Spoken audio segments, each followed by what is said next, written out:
জয় জয় মহাদেব হে বাবা শিব শঙ্কর গাউছি 30 জিল্লারে যেতে মন্দির তোর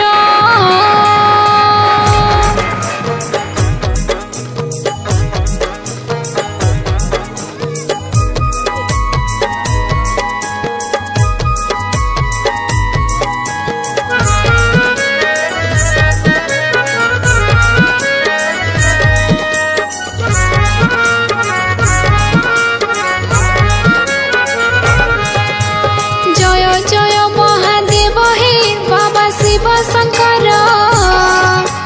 গাউছি 30 জিল্লারে যেতে মন্দির তোর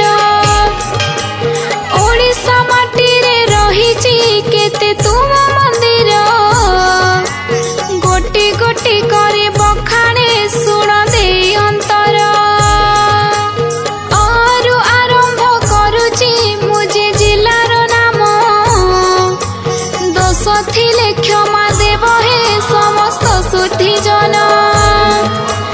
গিরিশ্বর নামে রহিছ বাবা অনুগুণরে পূজা পাও অছ বাবা হে তুমে গিরি শিখরে জয় জয় মহাদেব হে বাবা শিব শঙ্কর গাউছি 30 জিল্লারে যেতে মন্দির তোর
গাউছি 30 জিল্লা